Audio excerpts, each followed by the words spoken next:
They called it a stone tent at first, then a crack house. By the third week, the phrase that stuck was simpler. He's roofing his own grave.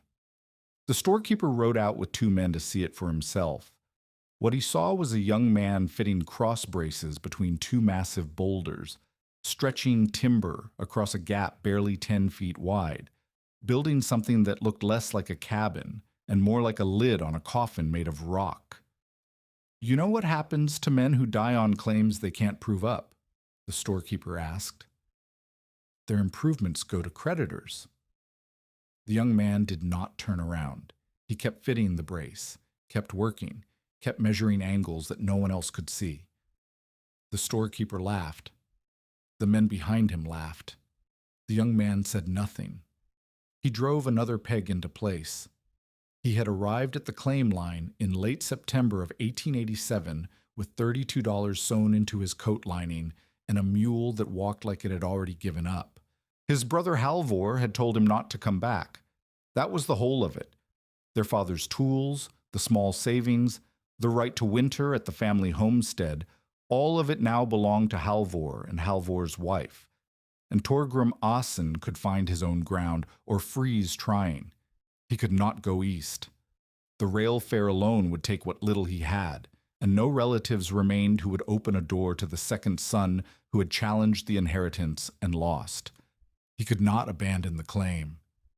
60 days of occupancy were required, and the filing fee had already eaten $11. If he left, he lost both the land and the money. So he stood at the edge of 160 acres of scrub grass and broken pine, watching his breath cloud an air that already carried the promise of what was coming, and understood that the mathematics of his situation were simple. He had $21 left. He had one lame mule. He had no wagon, no team, no neighbor closer than 4 miles, and no experience building anything larger than a chicken coop. Winter in the Dakota Territory killed men with far more than that. The land itself seemed designed to confirm his sentence. The claim sat on a south-facing slope above a narrow draw, exposed to every wind that came screaming down from the north. A scattering of pine offered some timber, but not enough. Never enough for what a man alone would need. And at the center of the property, like a cruel joke, 2 massive granite boulders rose from the earth side by side, close enough that a man could stand between them and touch both walls at once. 10 feet of gap, maybe 14 feet of usable length if he was generous. Neighbors had told him the boulders were worthless. Too big to move, too awkward to build around. The previous claimant had walked away after one look. Torgrim made camp against the eastern stone that first night and tried not to calculate how many weeks he had before the killing cold arrived. Asa Merrick rode in on the 4th day. Torgrim had heard the name before reaching the claim. Merrick ran freight wagons between Fort Meade and Deadwood, and he had kept more men alive through more winters than anyone else in the territory. He had buried 2 partners to cold, one in 79, one in 83, and he never let anyone forget it. When Merrick said a man would freeze, the man usually froze. He was past 50, thick through the shoulders, with hands that looked like they had been carved from the same granite that dominated Torgrim's claim. He did not dismount. He simply sat his horse at the edge of the property and surveyed what Torgrim had managed in 4 days. A canvas lean-to, a fire ring, and 8 logs dragged to a clearing that was supposed to become a cabin site. "You're Asen's brother," Merrick said. It was not a question. "I am." The one he threw out. Torgrim felt heat rise to his face but kept his voice level. "I filed on this claim legal." Merrick's eyes moved across the property, the scattered pine, the exposed slope, the 2 massive boulders casting shadows in the afternoon light. He counted the logs. He looked at the mule, still favoring its front leg. He looked at Torgrim's hands, already raw from 4 days of axe work. 8 logs, Merrick said. "You need 40 for the walls alone, 60 if you want a roof that holds snow. You have one mule that can barely walk and no way to haul what you cut. How much money? Enough. How much? $21. Merrick laughed. It was not a kind sound. $21, 8 logs, a lame mule, and winter comes in 6 weeks, maybe 7. He leaned forward in his saddle and pointed at the gap between the boulders. You thinking about that crack? Torgrim said nothing. Others have thought about it. You roof that crack, and you'll freeze in it before February. Stone holds cold, boy. You put a cabin between those rocks, and you'll spend every stick of fuel you own trying to warm walls that will never stop stealing heat. I've seen men die in better shelters than anything you could build there. I was not thinking of building between. You were. I can see it in your face. You're looking at those boulders like they're walls someone built for you. Merrick straightened. They're not walls. They're tombstones. You want to survive the winter, you build on open ground, you build tight, and you burn twice the fuel you think you need. That crack will kill you. He turned his horse without waiting for a response. Your brother's place is 4 miles east. You swallow your pride and beg, he might let you winter in the barn. Otherwise, he shrugged.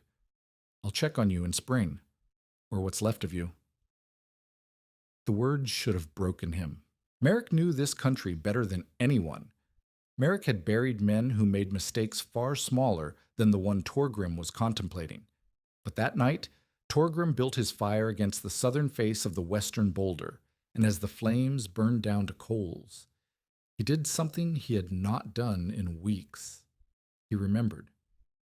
He was 9 years old, standing beside his uncle Rolf in a quarry outside Trondheim. It was winter then, too, but the day had been bright white sun on white snow, painful to look at. Rolf had placed the boy's palm against a south-facing granite slab and said, "Feel that?" The stone had been warm, not hot, but warm, warmer than the air, warmer than the boy's own frozen fingers. Rolf had explained it simply. The stone drank sunlight all day, and when the sun left, it gave the heat back slowly. The quarry workers knew this. They took their lunch against south-facing stone because it stretched the warmth. Torgrim stood now and walked to the western boulder. Full dark, the fire burned down to nothing. He placed his palm against the rock. It was warm, not warm like a stove, not warm like a hearth, but warmer than the air around it, warmer than any timber wall would have been. The granite had taken 7 hours of autumn sun and stored it, and now it was releasing that heat back into the night air, slowly, steadily, the way a man releases breath. He stood there for a long time, his hand against the stone, thinking. Merrick was right that stone held cold, but Merrick had never stood in a quarry in Norway. Merrick had never felt what happened when stone faced south and drank light all day.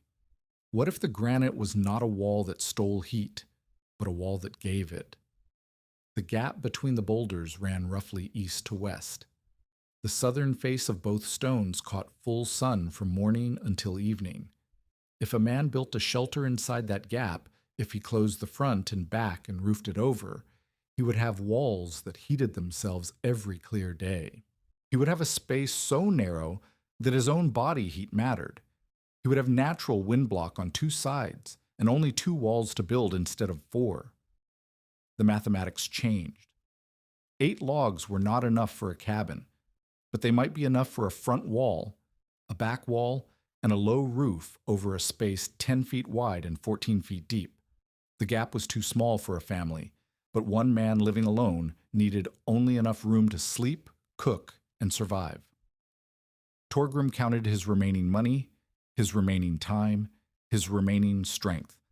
Then he walked the perimeter of both boulders, studying angles, measuring shadows, calculating where the winter sun would fall in December and January when it mattered most. The idea was either brilliant or fatal. He would not know which until the first real cold.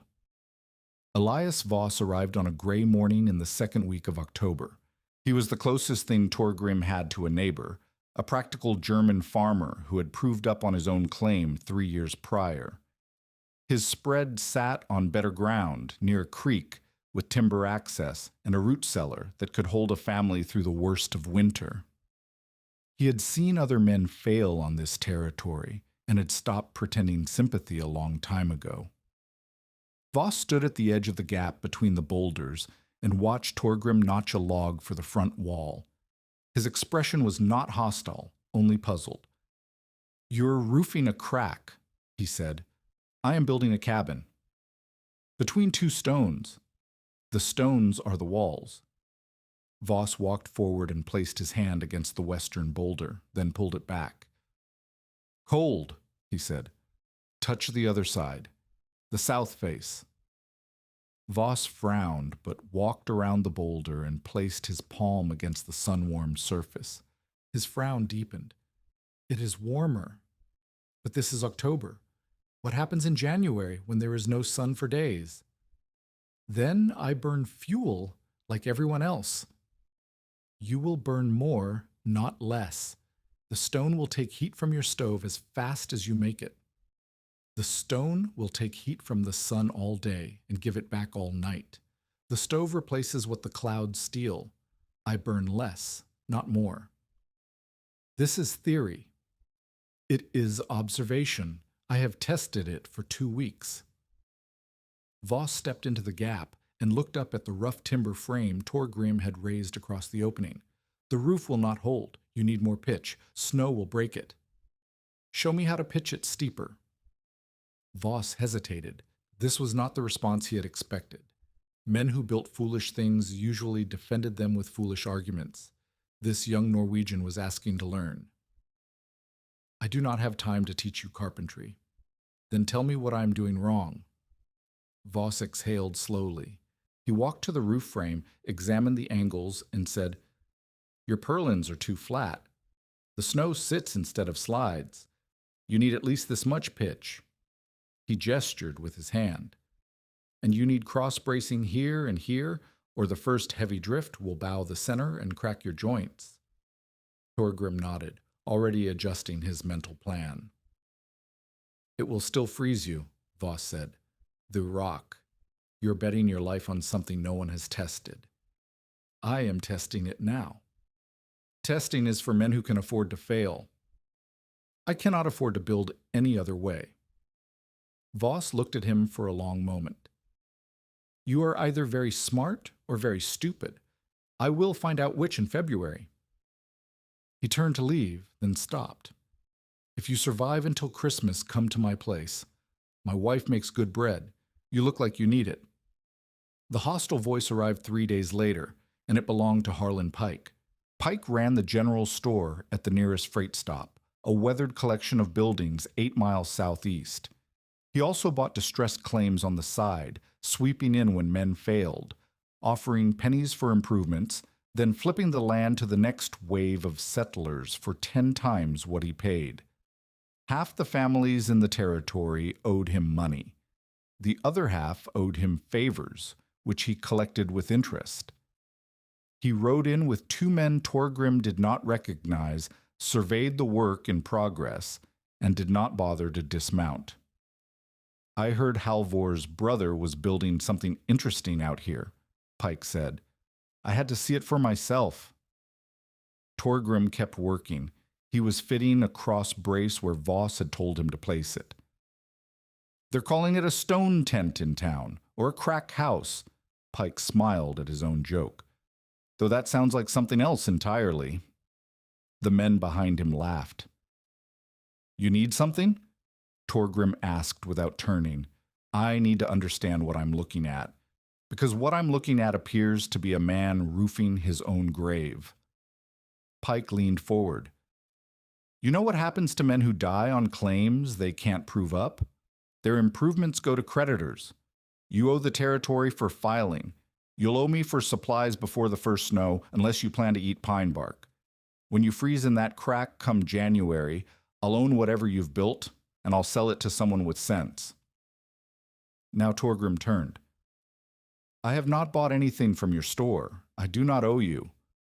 "Not yet. But the mule will need feed. You'll need lamp oil, nails, tar paper. No one makes it through winter without supply runs, and when you can't pay, Pike spread his hands. I'm a patient man. I will pay cash. You'll run out. Then I'll find another way. Pike's smile thinned. Your brother said you were stubborn, said it was the problem with you. A man too stubborn to admit when he's lost. He gathered his reins. I've seen stubborn men freeze before. Stubbornness doesn't burn. It doesn't keep you warm. When you're ready to sell, and you will be, come see me. I'll give you fair price for the timber and enough for passage back to wherever you came from. He rode out with his men, and Torgrim stood alone in the gap between the boulders, his hands shaking with something that was not cold. Tell us in the comments, have you ever been dismissed by someone who couldn't see what you were building? The man who changed everything arrived by accident.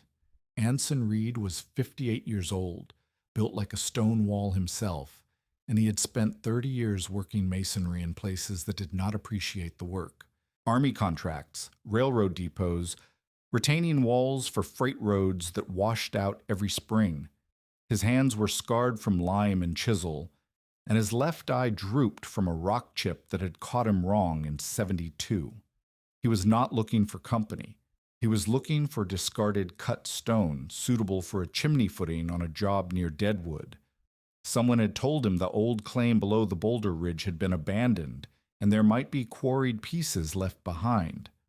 What he found instead was a young Norwegian man with bleeding hands and a half-finished roof, working alone in a gap between two granite monoliths, fitting joints with more determination than skill. Reed stood at the edge of the work site for several minutes before Torgrim noticed him. When he spoke, his voice was rough from years of shouting over quarry noise. Your joints are wrong.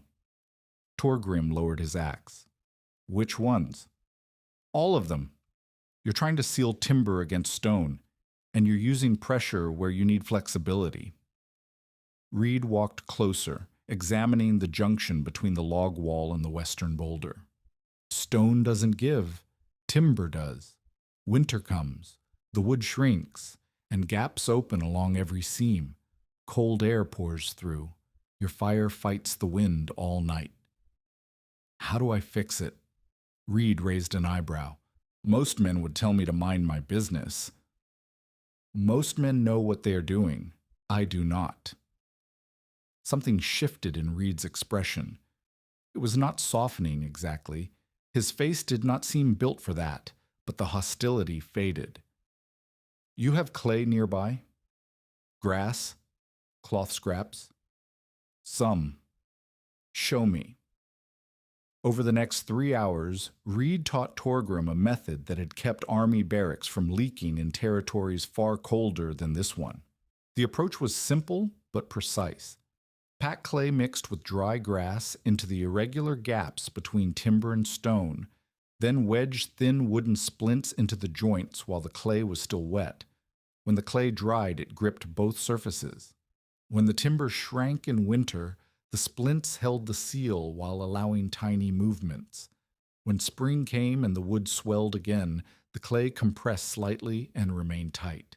Flexibility, Reed said, demonstrating with his scarred hands. The stone won't move, but everything else will. You plan for movement, not against it. Where did you learn this? Fort Laramie, winter of '67.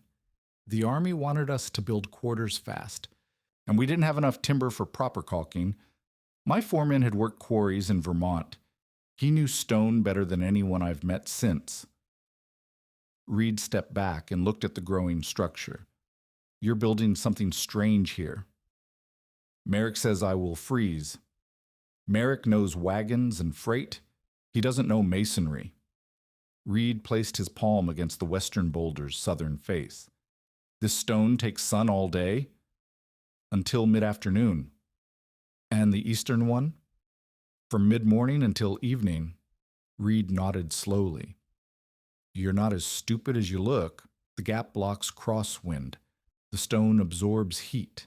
The small volume holds what warmth you make. He turned and squinted at the roofline. Your pitch is still too shallow, and you need a chimney that doesn't steal more heat than it releases. I assume you can't afford a proper stove. I have a small camp stove, army surplus.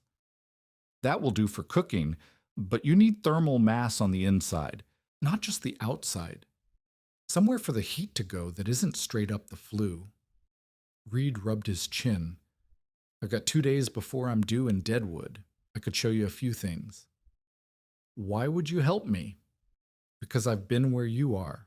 Young, broke, too stubborn to die the way everyone said I would. And because he glanced at the boulders, at the clever use of what the land had given. I haven't seen anyone try something this interesting in a long time. Most men build what they're told to build. You're building what you have to build. There's a difference. Reed stayed 4 days, not 2.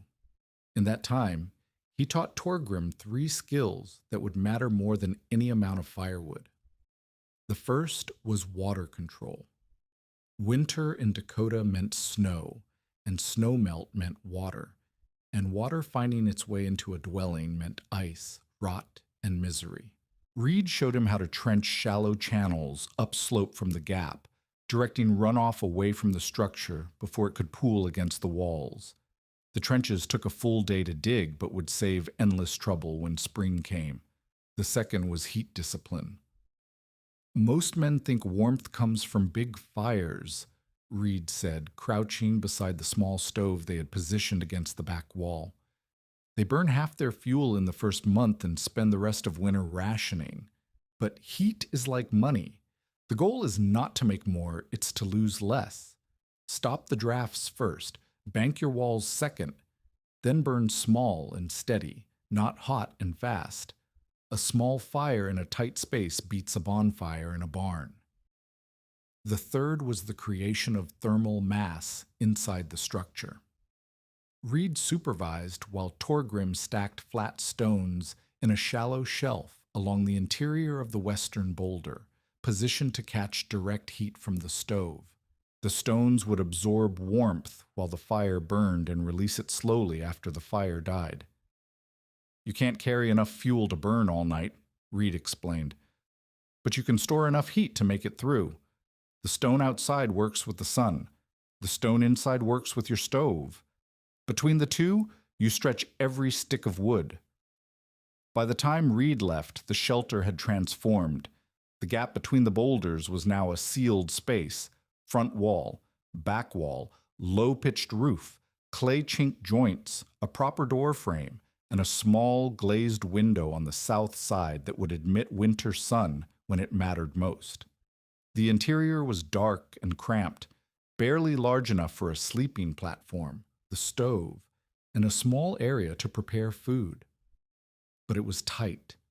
Wind tests showed almost no infiltration, and on clear afternoons, even in late October, the interior felt noticeably warmer than the air outside.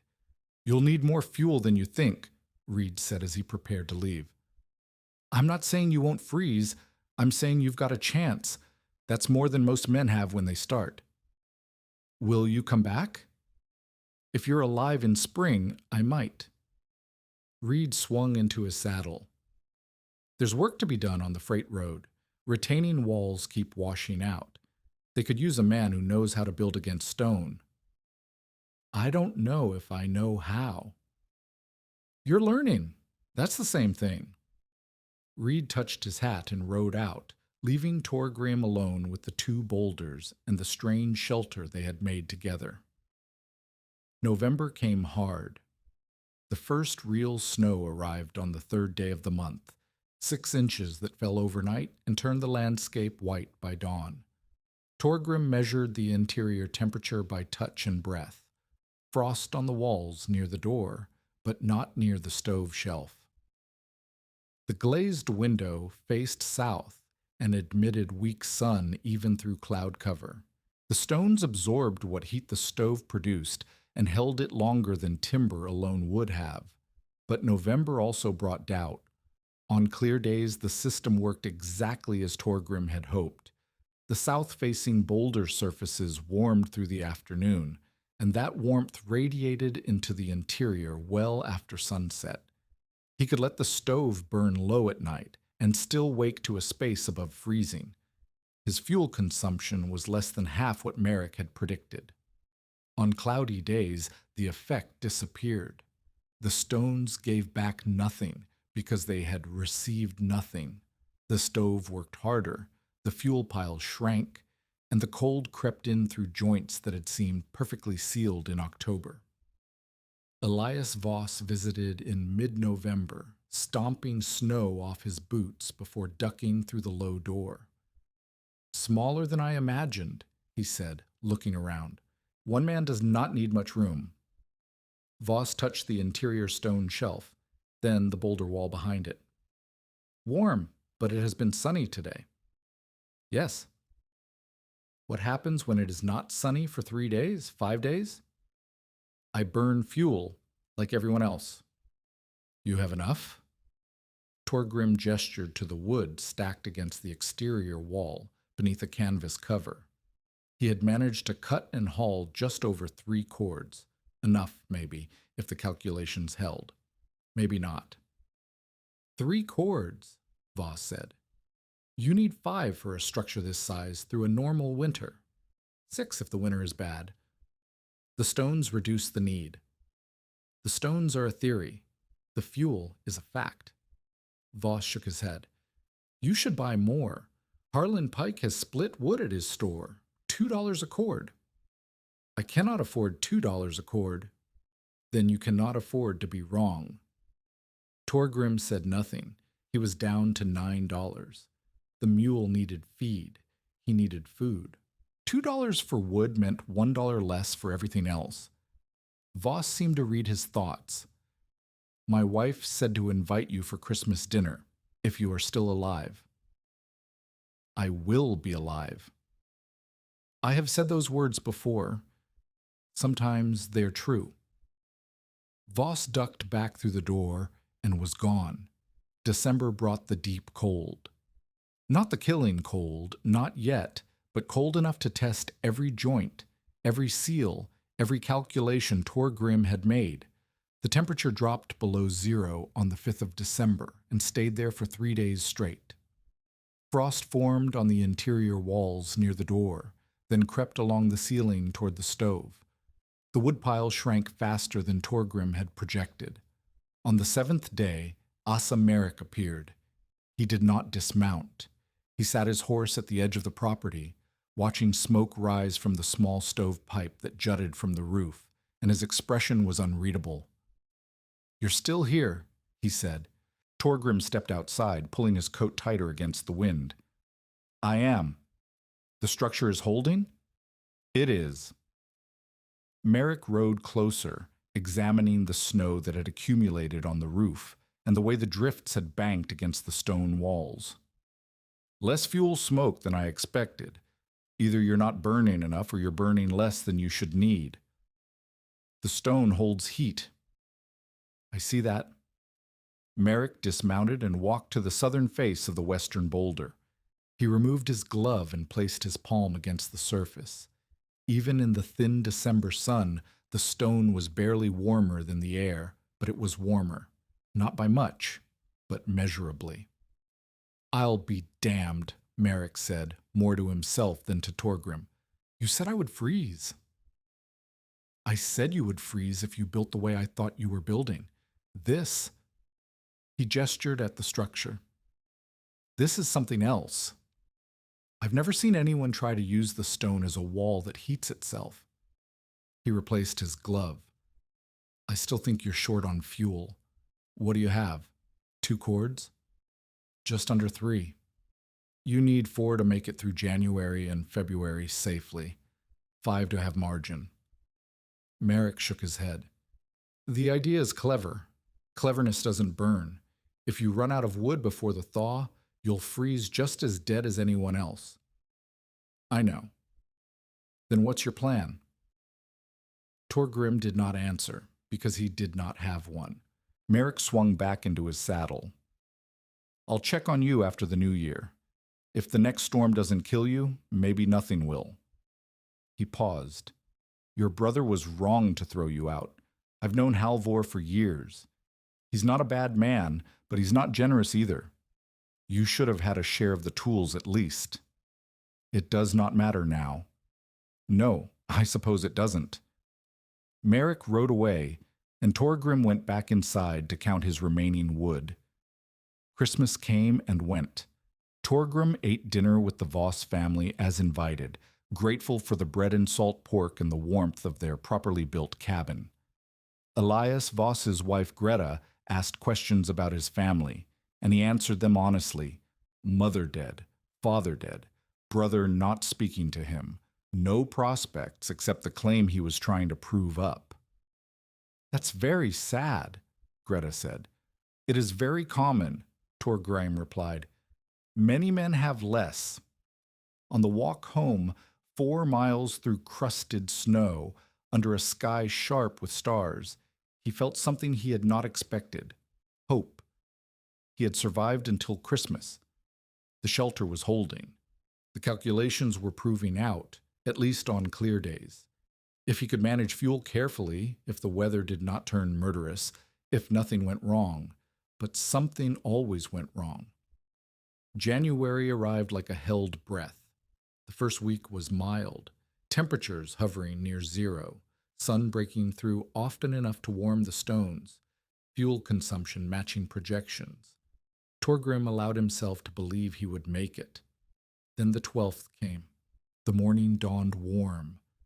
Warm enough that Torgrim left his coat unbuttoned when he stepped outside to check the woodpile. Warm enough that he saw a neighbor's child running across the distant snow without a hat. Warm enough that the whole world seemed to exhale and say, winter is not so bad after all. By noon, the sky had changed.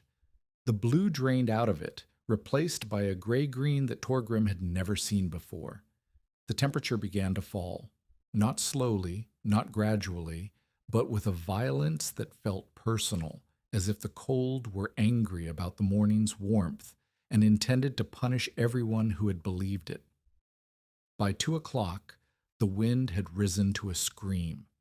The temperature had dropped 40 degrees from its morning high and was still falling. Snow came sideways, so thick that Torgrim could not see the eastern boulder from the door of his shelter. Visibility collapsed to nothing, not 10 feet, not 5 feet, nothing. The world became a white roar of ice and wind, and anyone caught outside would be dead within the hour. Torgrim sealed the door and banked the stove and understood that the test had finally come. The storm hit Elias Voss's nephew first. Torgrim learned this later, learned that the boy, 12 years old and named Carl, had been sent to bring in livestock before the weather turned, learned that he had misjudged the distance, lost his bearings in the sudden whiteout, and wandered for 20 minutes before the cold began stealing sensation from his fingers and feet. Learned that Elias had found him by following the sound of his screams and had carried him 2 miles back through wind that cut like knives. What Torgrim knew at the time was simpler. Someone was pounding on his door. He opened it to a wall of driven snow and Elias Voss's desperate face. Behind Elias, half carried and half dragged, was the boy. His lips were blue. His hands were gray. He was no longer screaming, no longer doing anything except shivering so hard his teeth rattled. "I cannot make it home," Elias shouted over the wind. "It is 4 miles. He will die." Torgrim stepped aside. 3 people in a space built for one. The shelter that had seemed adequate for survival now felt impossibly small. Carl lay on the sleeping platform, wrapped in every blanket Torgrim owned, while Elias crouched beside him and rubbed his hands and feet and prayed in German. Torgrim fed the stove, carefully, steadily, the way Reed had taught him, and watched his fuel pile shrink. "How much wood do you have?" Elias asked. "Enough for tonight, maybe tomorrow." "And after that?" Torgrim did not answer. The wind screamed outside. The temperature fell to 17 below zero, then 20 below, then lower still. The glazed window rattled in its frame. Frost crept across the door, sealing the cracks with ice. The stone walls, both the boulders outside and the shelf inside, held what warmth the stove could generate, releasing it slowly into the confined space. But slowly was not fast enough. At midnight, the fire burned low. Torgrim calculated. 4 pieces of split wood left for the night, perhaps 8 for tomorrow. If the storm continued past tomorrow, they would have nothing. They would burn the sleeping platform. They would burn the door frame, and then they would freeze. The stones are working, Elias said suddenly. Torgrim looked up. I put my hand on the wall. The boulder. It is warmer than the air. Elias shook his head in disbelief. Even now, even with no sun for hours, the stone is giving back heat. It absorbed warmth before the storm. It will not last forever. But it is lasting, longer than any timber wall would. Elias turned to look at him. You were right. I may still freeze. We may still freeze, but you were right about the stone. Carl stirred and whimpered. His color was better, still pale, but no longer gray. The shivering had slowed. He was not warming exactly, but he was no longer dying as fast as he had been. If you're invested in this story, hit subscribe and stay with us, because what happens next changes everything. Morning came without dawn. The sky lightened from black to gray, but no sun appeared. The storm continued, wind still screaming, snow still driving, visibility still 0. Torgrim had burned 4 more pieces of wood through the night, and now he stood at the pile and counted what remained. 6 pieces, maybe 7 if he split one of the larger chunks. He turned to Elias, who had not slept either. I need to find more fuel. You cannot go outside. You will die. If I do not find more fuel, we will all die. The rift against the north face. How deep? Torgrim cracked the door and looked. The snow had banked against the exterior wall in a solid mass, 4 feet deep and frozen hard as stone. The drift itself provided insulation. Reed had explained that once, how snow could actually help trap heat against walls, but it also blocked access to the woodpile he had stacked outside. I can tunnel, Torgrim said, in this wind. The drift blocks the worst of it. If I stay low, keep my back to the boulder. You will freeze in 10 minutes. Then I will work fast. He wrapped his hands in doubled rags, pulled his coat tight, and stepped into the howling white. The cold was beyond anything he had imagined. It was not merely the temperature, though that was murderous enough, but the wind driving snow into every gap in his clothing, stealing heat faster than his body could produce it. He could feel his fingers numbing within seconds, feel the skin of his face going hard, feel the air itself burning his lungs with every breath. He tunneled. The drift was compacted, but not frozen solid.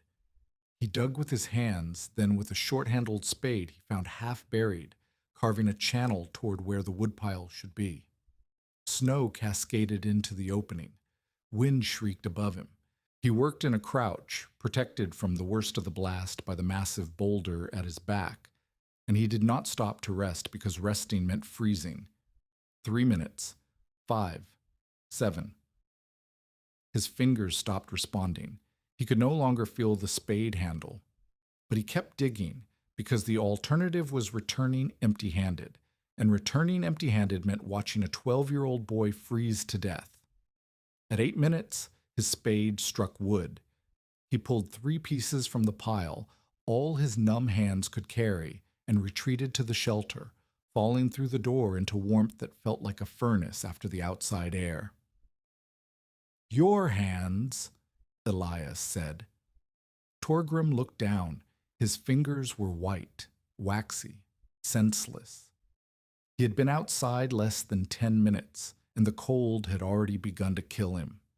He plunged his hands into the warmth trapped between Carl's blankets, and for the next 20 minutes he screamed as the feeling returned. He made the trip 3 more times. Each time he stayed out a little less. Each time he returned a little more damaged.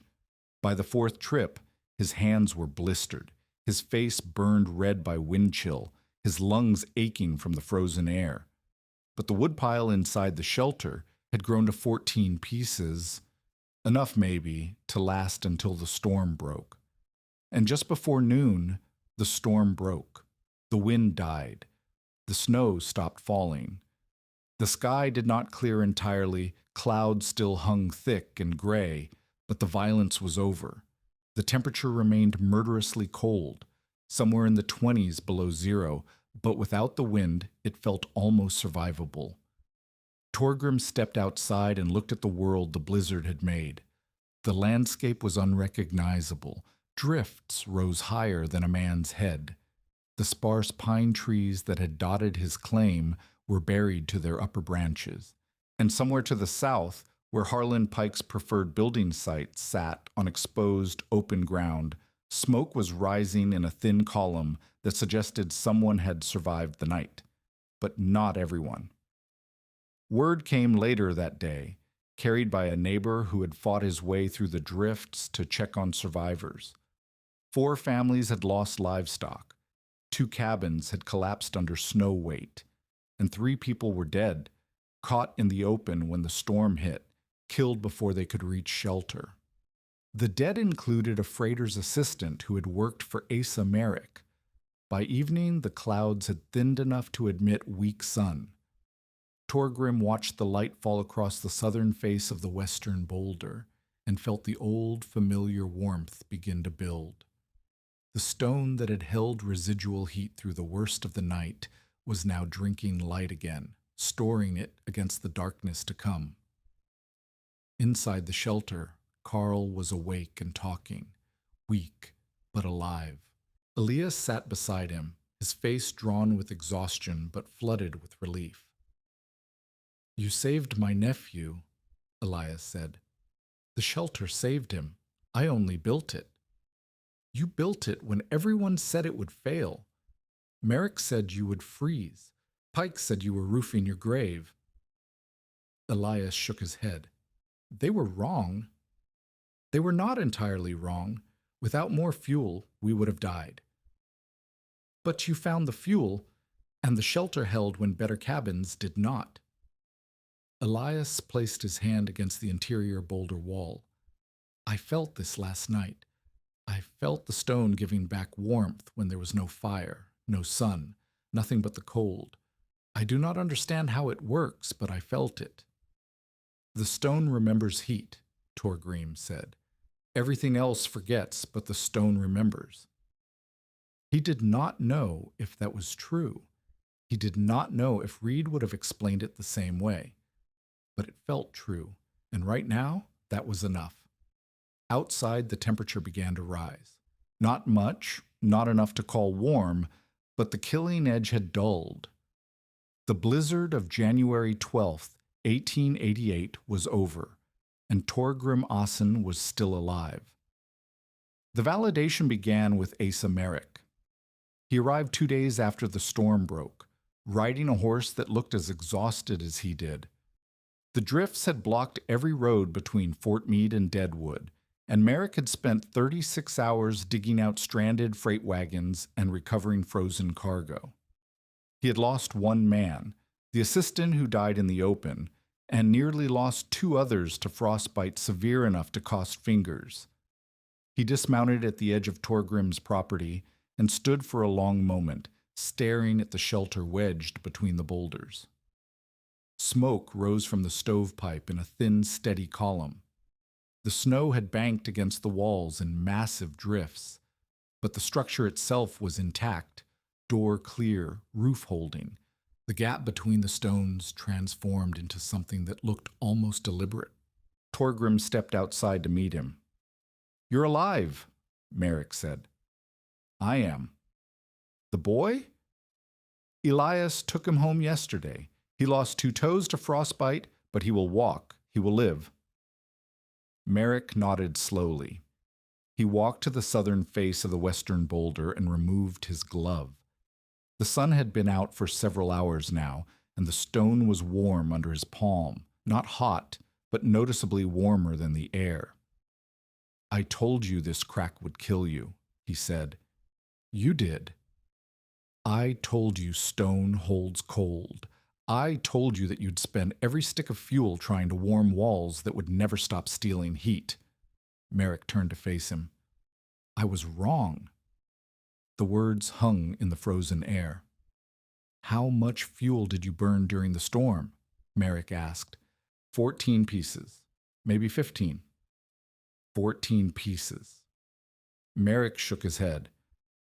"I had men in proper cabins burn 3 times that much. 4 times. They burned their furniture. They burned their crates. One family burned half their floor planking to make it through the second night." He looked at the shelter again, studying the angles, the orientation, the way the boulders blocked the north wind. "You burned 14 pieces and kept 3 people alive." "The stone holds heat," Torgrim said. "Not cold. Heat. When the sun shines, it drinks warmth all day and gives it back all night. The gap blocks wind. The small space holds what the stove makes. I burn half what a normal cabin needs, maybe less." "Show me." Torgrim led him inside. The space was cramped. Merrick had to duck through the door and could not fully straighten once he was in, but it was undeniably warm. Warmer than the air outside, warmer than most cabins Merrick had entered in the past week. The interior stone shelf radiated gentle heat. The boulder walls themselves felt merely cool, not cold. Merrick placed his hand against the western boulder's interior surface and held it there for a long moment. "I'll be damned," he said again, the same words he had used in December. But this time there was something else in his voice. Respect, maybe, or wonder. "You figured out something that nobody else has figured out. How did you know?" "My uncle was a quarryman. He taught me that stone remembers heat." "Stone remembers heat." Merrick tested the phrase as if tasting it. That's a way to say it. A good way. He straightened as much as the low ceiling allowed. "I owe you an apology." "You owe me nothing. You said what you believed." "I said what I believed, and I was wrong. That means I owe you an apology, and I'm giving it." Merrick held out his hand. "You built something here, something that works.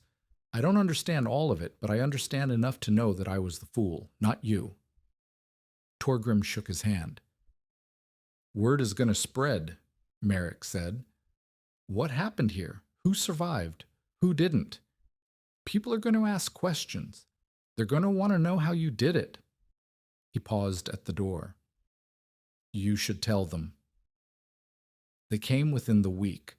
First, Elias Voss, returning with his wife Greta and a basket of bread and preserved meat that Torgrim tried to refuse and could not.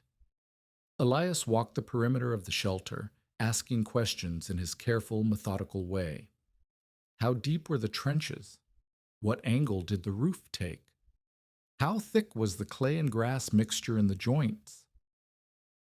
"I want to build a shed for my livestock," he said. "Not between boulders. I do not have boulders, but against the south-facing hillside behind my barn.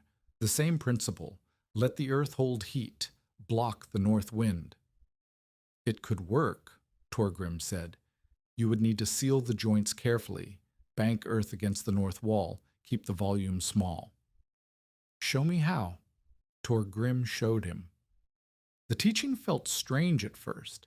He had never taught anyone anything, but the knowledge came out in the same order Reed had given it to him. Foundation first, then sealing, then heat discipline.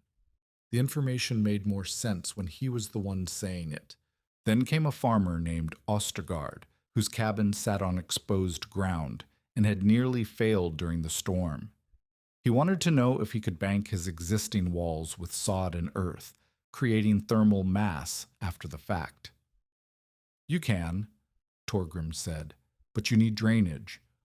Water against a banked wall will freeze and crack the seal. Dig channels first.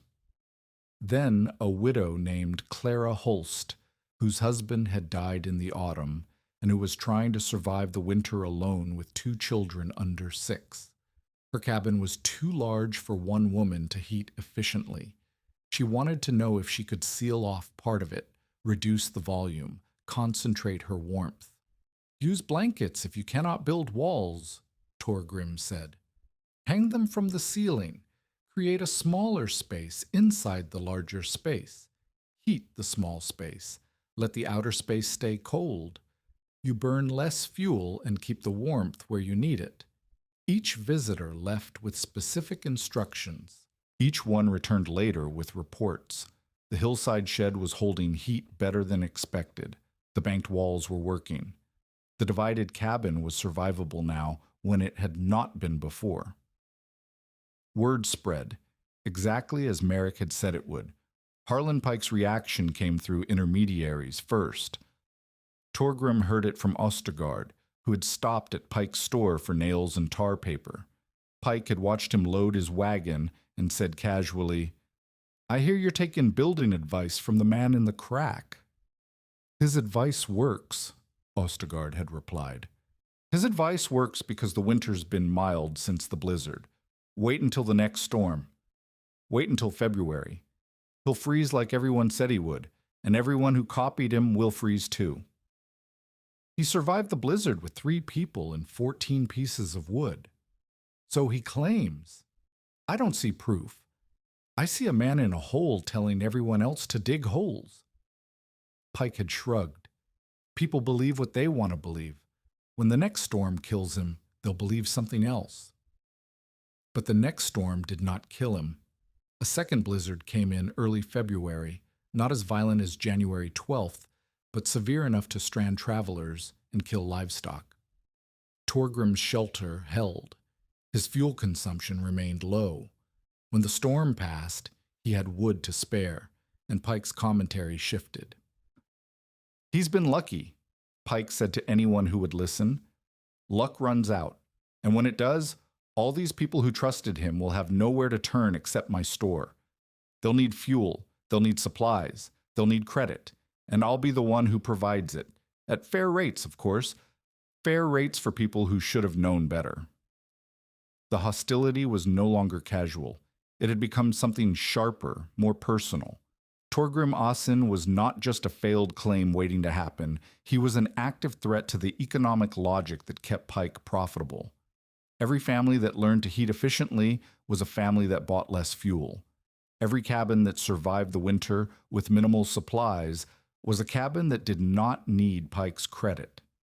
Pike began visiting Torgrim's neighbors with advice of his own. The stone trick was a fraud. The low fuel numbers were lies. The whole thing would collapse when real cold came. He suggested that Torgrim was running some kind of scheme, though he could not explain what the scheme was or who was being cheated. The neighbors listened politely and continued applying what Torgrim had taught them. Anson Reed returned in March. The snow was beginning to soften. The days were longer. The worst of winter had passed, and Torgrim had survived it with fuel to spare and a reputation that had spread across 30 miles of frontier. Reed rode in on a gray morning, looking older than Torgrim remembered.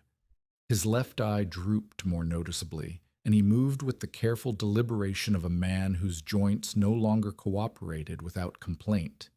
But his hands were still steady, and his voice still carried the rough authority of someone who knew stone better than most men knew anything.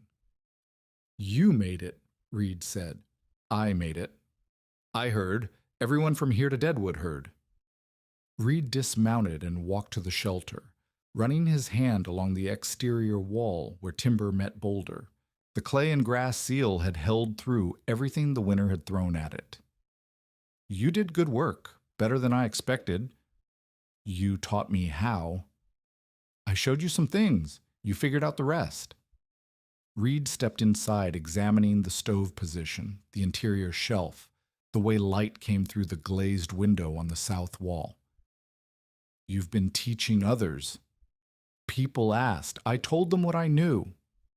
That's how it spreads. One man learns, teaches two. Those two teach four. By next winter, half the territory will be building smarter because of what you figured out here. Reed emerged from the shelter and squinted at the sky. I'm working a job near Sturgis, retaining wall for a new freight depot. They need someone who understands masonry. I thought maybe you'd be interested. I have a claim to prove up. You've occupied it through winter. The hard part is done. You could work the job through spring and summer. Come back before the proving deadline. Good money. Good experience. Reed paused. And I could use a partner who knows how to build against stone. The offer was more than generous. It was exactly what Torgrim needed. His money was nearly gone. The claim required more development than he could afford. A summer of paid work would give him the resources to return in autumn and finish what he had started. I would need to be back by September, Torgrim said. September works. The depot should be finished by August if the weather cooperates. Then I'll come. The work near Sturgis was the hardest Torgrim had ever done, and the most satisfying. Reed taught him how to read stone in ways he had never imagined, how to identify fracture lines before they became problems, how to calculate load distribution across irregular surfaces, how to build walls that would stand for decades instead of years. They worked side by side through April and May, cutting and fitting massive blocks for a foundation that would support a two-story freight depot. The Army engineers who supervised the project watched with growing respect as Reed and his young Norwegian partner solved problems that had stalled previous crews for weeks. In June, Reed began teaching him something else. "You're good with stone," Reed said one evening, sitting on a half-finished wall with the Black Hills purple in the distance. "Better than most men I've trained. But you're not just good with stone, you're good with people. I watched you with Ostergaard, with the widow, with all of them. You explain things in a way that sticks. That's a rarer gift than knowing how to fit a joint. I just tell them what you told me. You tell them what works. You leave out what doesn't. You adapt the advice to their specific situation instead of giving them general rules." Reed picked up a piece of limestone and turned it in his hands. "I'm not going to be doing this much longer. My hands are going. My eyes aren't what they were. Another year, maybe two, and I'll have to stop." "You have plenty of time." "I have no time at all. That's what getting old teaches you." Reed set the stone down carefully. "When I'm gone, someone needs to keep teaching what I know. I thought maybe it could be you." Torgrim did not know what to say. "Think about it," Reed said. "You've got months yet before you have to decide anything, but think about it." They finished the freight depot in early August, 2 weeks ahead of schedule. The Army engineers paid bonuses. Reed divided the money evenly, refusing to take a larger share despite being the senior partner. Torgrim now had enough to return to his claim and develop it properly. A better roof, expanded storage, perhaps even a small livestock shelter using the same principles that had kept him alive through the blizzard. Reed was planning to winter near Deadwood, where the mining work paid well and the climate was marginally less brutal. They agreed to meet again in spring when new projects would need crews, and Torgrim might be ready to take on work of his own. But spring came, and Reed did not. The news arrived in April of 1889, carried by a freighter who had wintered near the same camp. Anson Reed had taken ill in February. Something in his lungs, the freighter said. Something that rattled when he breathed and would not stop rattling, no matter how much he rested. He had died in his sleep on March 3rd, alone in a boarding house room, with his tools beside his bed and his hands folded across his chest. Torgrim received the news standing outside his shelter, watching the last snow of the season melt into the channels he had dug 2 years before. The trenches were working exactly as Reed had taught him. The joints were holding exactly as Reed had shown him. Everything Torgrim had built carried the old man's knowledge. and now the old man was gone. He did not cry. He had not cried since his mother died, and he did not know how to start again. But he stood for a long time with his hand pressed against the southern face of the western boulder, feeling the warmth that was building there as the sun climbed, and he thought about what Reed had said about time. I have no time at all. That's what getting old teaches you. Torgrim was 24 years old. He had more time than Reed ever would again. The question was, what he would do with it. The secondary crisis came in the winter of 1889. A supply route failure, blizzard followed by thaw, followed by freeze, turning the roads into impassable ice sheets, left 3 families near Sturgis without adequate fuel or food for what the old-timers were calling the worst January in a decade. The families had built conventional cabins on open ground, and they were burning through their reserves at a rate that would leave them empty before February. Word reached Torgrim through Elias Voss, who had heard it from a freighter stuck at Pike's store. The freighter was asking if anyone knew Anson Reed, the stonemason who had worked the depot job, because Reed had always known what to do in situations like this. But Reed was dead, and the families were freezing. Torgrim rode out the next morning. If this story reminds you why preparation matters, share it with someone who needs to hear it. The work took 3 weeks and nearly killed him twice. He taught the stranded families what he knew: how to reduce heated volume, how to bank walls with snow and earth, how to burn small and steady instead of hot and fast. He showed them Reed's techniques for sealing drafty joints. He helped them partition their too large spaces into smaller cores that their remaining fuel could actually warm. One family's cabin sat against a rock outcropping that nobody had thought to use. Torgrim showed them how to incorporate the stone into their heating strategy, not as dramatically as his own shelter, but enough to reduce fuel consumption by a quarter. By mid-February, all 3 families had survived. 1 child had lost a finger to frostbite. 2 livestock animals had died. But no one had frozen, and no one had starved. And when the roads finally cleared in early March, Torgrim rode home knowing that Reed's knowledge had saved lives that would otherwise have been lost. The resonance of it stayed with him for weeks. He had not known those families. He had no obligation to help them, but Reed had taught him something, and Reed was gone, and the only way to honor that teaching was to pass it forward. That was what Reed had meant about keeping the knowledge alive. It was not about reputation or legacy or being remembered. It was about the families who would survive because someone had taken the time to show them how. Harlan Pike's reckoning came in the spring of 1890. A late freeze caught the territory by surprise. Temperatures plunging to 15 below in early April, when most families had already begun consuming their seed stores and reducing their fuel reserves. The freeze lasted 4 days and killed livestock across 40 miles. Families who had managed all winter suddenly found themselves desperate. Pike saw opportunity.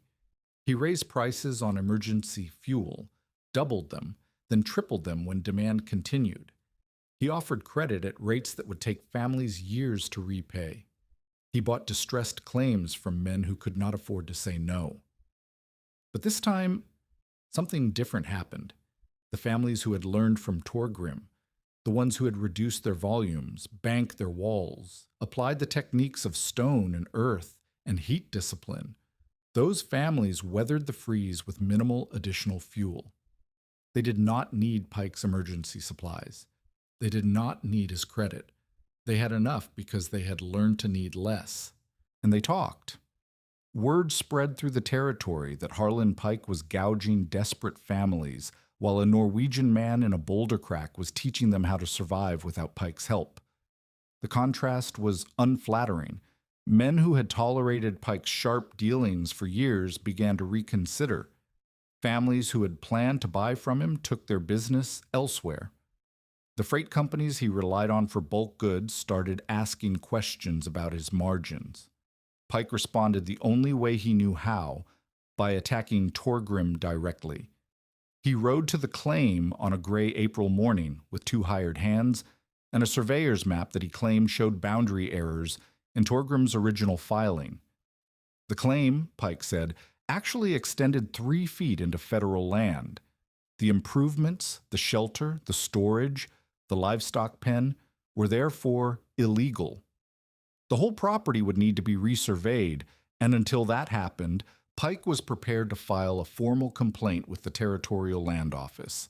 You could avoid all of this, Pike said, still mounted, looking down at Torgrim with the satisfaction of a man who believed he had finally found leverage.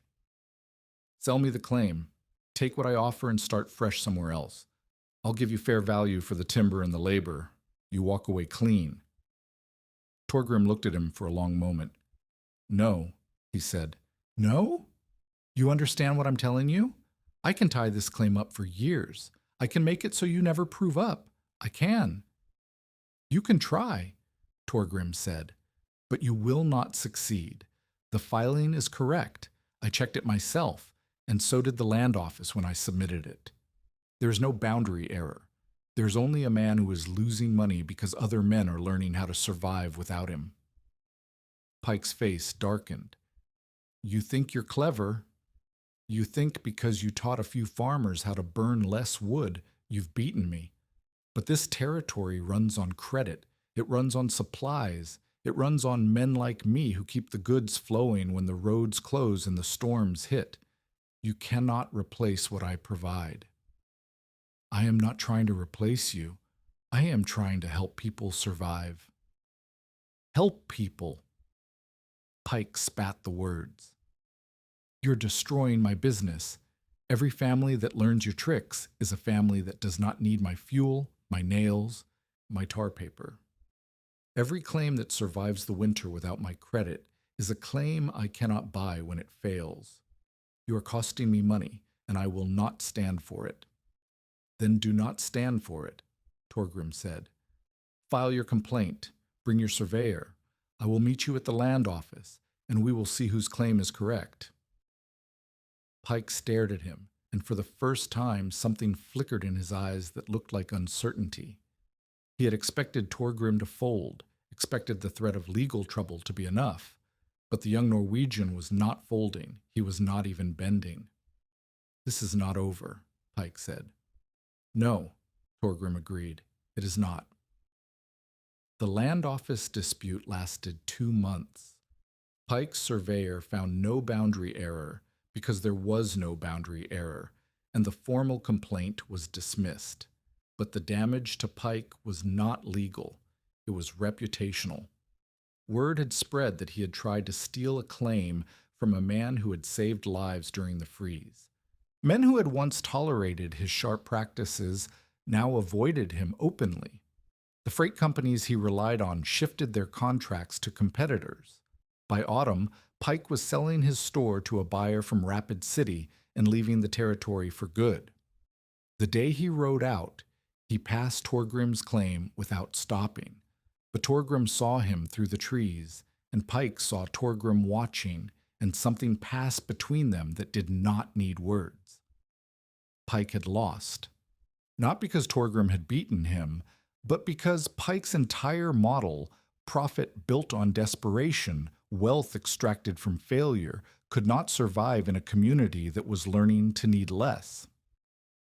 Harlan Pike disappeared into the east, and Torgrim never heard his name again. The years that followed compressed into seasons. 1891. Torgrim proved up on his claim and received the final patent from the Territorial Land Office, 160 acres, free and clear, including the 2 boulders that had saved his life. 1892. He took on his first paying student, a young man from Minnesota who wanted to learn masonry and winter construction. Torgrim taught him everything Reed had taught him, plus what he had discovered on his own. The student went on to build in 3 territories. 1893. A widow named Ingrid Flatten came to ask about winterizing a cabin she had inherited from her late husband. She was practical, sharp-tongued, and unimpressed by reputation.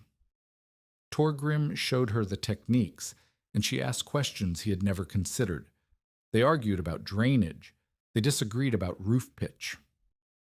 By the time her cabin was ready for winter, they had agreed on almost nothing except that they wanted to keep arguing.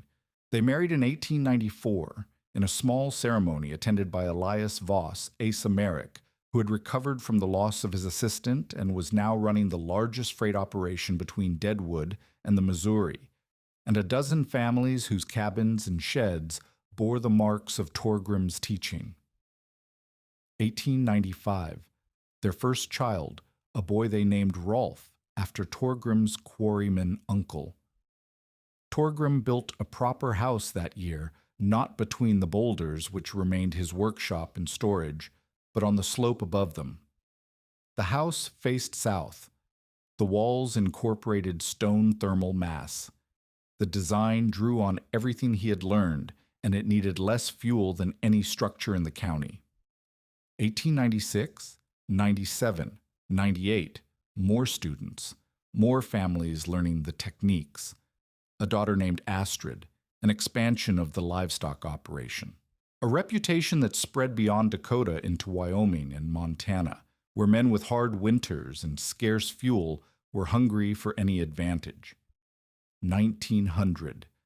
Torgrim was 35 years old and had taught more than 40 people how to build against stone. Some had gone on to teach others. The knowledge was spreading in ways he could no longer track, and that was exactly as it should be. The final image came on a January morning in 1912.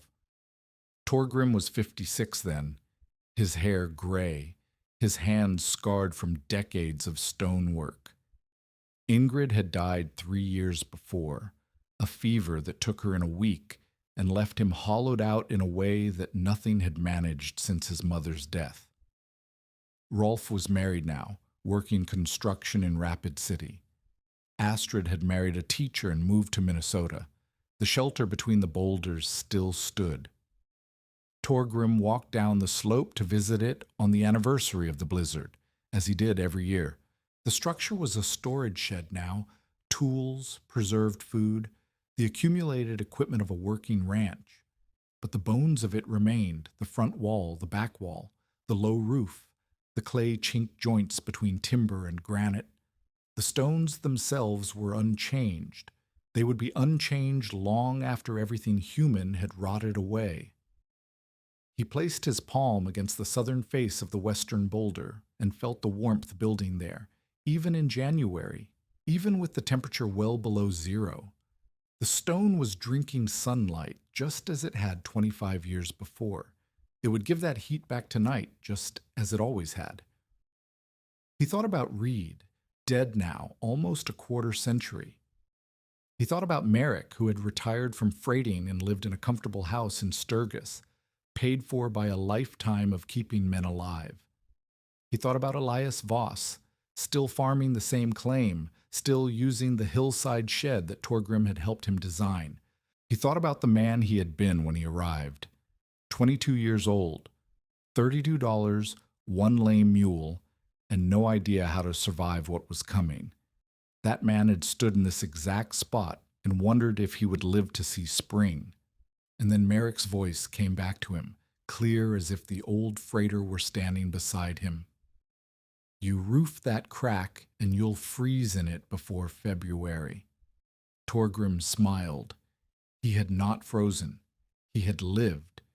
And more than that, he had taught others to live, and they had taught others, and the knowledge had spread across a territory in ways that no one man could ever measure.